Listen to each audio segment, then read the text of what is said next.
ओम शांति। आज 3 सितंबर 2022 है और आज प्यारे बाबा के साकार रूप से चले हुए मधुर महावाक्यों को स्पष्ट करेंगी आदरणीय आशा दीदी। ओम शांति दीदी। ओम शांति। बाबा ने कहा, मीठे बच्चे, शरीर पर कोई भरोसा नहीं, इसलिए जो शुभ कार्य करना है वो आज कर लो, कल पर नहीं छोड़ो। बाबा हमेशा समय की चेतावनी देते हैं। बाबा को कभी भी पोस्टपोन करना अच्छा नहीं लगता था। बाबा कहते थे नाउ और नेवर, जो करना अभी करो, बात के लिए मत छोड़ो। कल नाम काल का, क्या पता रहे या ना रहे। प्रश्न है, अपना खाना आबाद करने अर्थात माला माल होने की युक्ति क्या है? बाबा ने कहा, शिव बाबा को अपना वारिस बच्चा बना दो तो वो तुम्हें 21 जन्मों के लिए माला माल कर देंगे। ये एक ही है जो सबका बच्चा बन सबका खाना आबाद कर देते हैं, परंतु कई डरते हैं, समझते हैं शायद सब कुछ देना पड़ेगा। बाबा कहते डरने की बात नहीं, तुम अपने बच्चों आदि को संभालो, उनकी पालना करो, परंतु याद इस बच्चे को करो तो तुमको लाल कर देंगे, कल कर देगा। बाबा का कहने का भाव है कि बाबा पर बलिहार जाना अर्थात बाबा को अपना बच्चा बनाना। जिस रीत से आप अपने बच्चों पर बलिहार जाते हैं, उनके सुख के लिए सब कुछ समर्पण करते हैं, ऐसे ही आप बाबा पर बलिहार गए तो ये नहीं कि आपने बाबा को सब कुछ दे देना है, नहीं। बाबा के ये रहस्य नहीं। बाबा कहते अपने बाल बच्चों की भी संभाल करो, उनको भी देखो, परंतु साथ साथ बाबा का भी ध्यान रखो, उसको याद करो। बाबा को याद करते रहेंगे बच्चे के रूप से तो वो आपको लाल लाल कर देगा अर्थात भरपूर कर देगा। अगर इस बच्चे पर बलि चढ़े तो तुम्हारी बहुत सेवा करेगा। फिर बाबा ने कहा, इस समय सब सेंटर्स पर जो भी बच्चे बैठे हैं वो ज़रूर समझते होंगे कि हम शिव बाबा के महावाक्य सुनते हैं और कोई ऐसी संस्था नहीं होगी, क्योंकि शाखाएं तो बहुतों की है ना। भल वो टेप आदि भी भरते होंगे, जहाँ उन्हों की हेड ऑफिस होगी, जहाँ उन्हों का गुरु रहता होगा, उनको ही याद करते होंगे। निराकार परमपिता परमात्मा को तुम्हारे सिवाय कोई भी याद नहीं करते होंगे। इस संगम समय पर ही पारलौकिक बाप आते हैं, बच्चों को बैठ परिचय देते हैं और बच्चे निश्चय बुद्धि हो उसी धुन में रहते हैं। बाबा ने कहा, परम पिता परमात्मा इस समय ही मुरली चलाते हैं। शास्त्रों में भी है कि कृष्ण मधुबन में मुरली बजाते हैं। मधुबन तो मुख्य है एक, बाकी सब जगह मुरली जाती है। बाबा मधुबन का महत्व बता रहे हैं कि बाबा का आना मधुबन में ही होता है और कोई स्थान पर नहीं। तो बाबा मधुबन से मुरली चलाते हैं, जो मुरली फिर सब तरफ जाती है। तुम बच्चे कहाँ भी हो समझते हो ये मुरली जो छपकर आई है शिव बाबा की ही आई है। शिव बाबा बिगर कोई सिखला नहीं सकते। बाप ही कहते हैं मुझे याद करो तो मैं वर्षा दूंगा। बाबा बच्चों को समझाते रहते हैं कि मामेकम याद करो और कोई भी नाम रूप को याद नहीं करो। साकार मनुष्यों के फोटो आदि तो जन्म जन्मांतर इकट्ठे करते आए हो, उपासना करते आए हो। देवताओं आदि के चित्र रखना ये सब तुम्हारा छूट जाता है।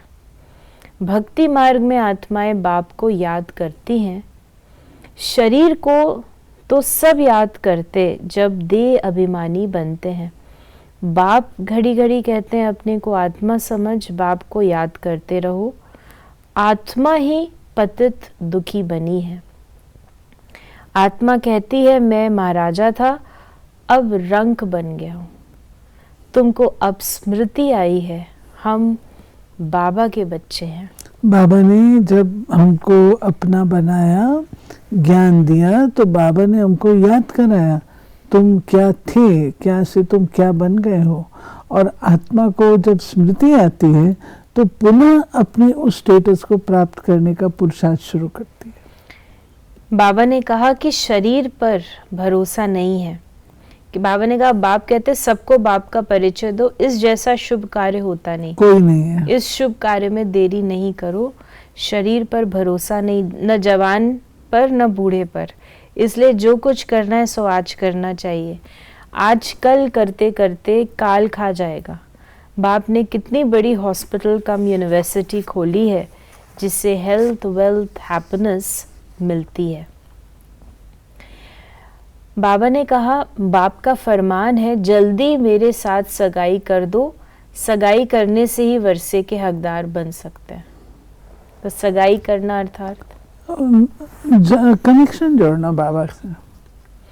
बाप रूहानी सर्जन है, तुम उनके बच्चे कहलाते हो, तो तुम भी सर्जन ठहरे। ज़रूर आत्माओं को ज्ञान इंजेक्शन लगाना पड़े, मन मना भव, ये बड़े ते बड़ा इंजेक्शन है। बाबा की याद से ही सब दुख दूर हो जाते हैं। योग से पुण्य आत्मा बन जाते हो, ये एक ही दवाई है योग की। फिर बाबा ने कहा कि क्लिनिक फॉर हेल्थ वेल्थ 21 जन्मों के लिए। आज साथ साथ में हॉस्पिटल के साथ साथ बाबा ने क्लिनिक भी बताया।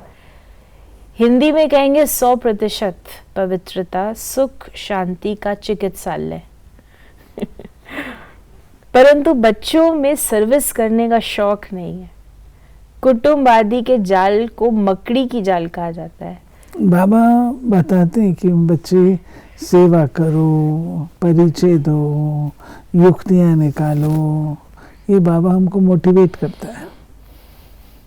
बाबा कहते हैं कि जाल में खुद फंस जाते हैं, बाप आकर रावण रूपी मकड़ी की जाल से निकालते हैं। सतयुग में ऐसे नहीं कहेंगे, यहाँ भी आप ही अपनी जाल में फंस मरते हैं। यह है रावण का राज्य। कितनी बड़ी बड़ी रावण की जाल है सारी सृष्टि पर। सभी शोक वाटिका में बैठे हैं। इस रावण की जाल में सब साधु संत आदि फंसे हुए हैं। अब बाप कहते हैं इन सबको भूल अपने को आत्मा निश्चय करो और सबको यही रास्ता बताते रहो। बाबा ने कहा, याद से ही तुम्हारे सब पाप मिट जाएंगे। शुभ कार्य में देरी नहीं करनी चाहिए। मिसाल भी देते हैं, देरी करते करते मर जाते हैं।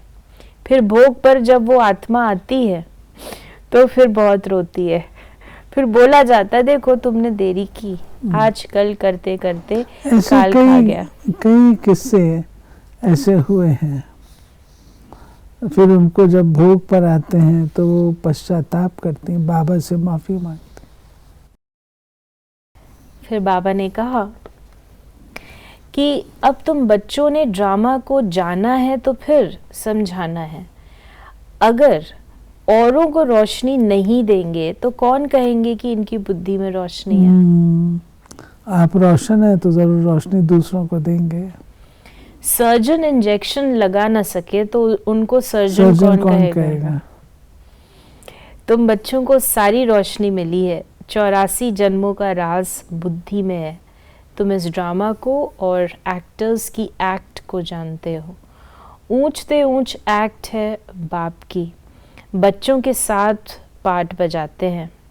तुम भारत को स्वर्ग बनाते हो, परंतु हो गुप्त, incognito, non violence, Shiv Shakti सेना। तुम उठते बैठते चलते यात्रा पर हो। याद से तुम पावन बनते हो। बाबा कहते हैं तुम कर्म करते समय भी शिव बाबा को याद करो। वो फिर कह देते हैं सब में परमात्मा है।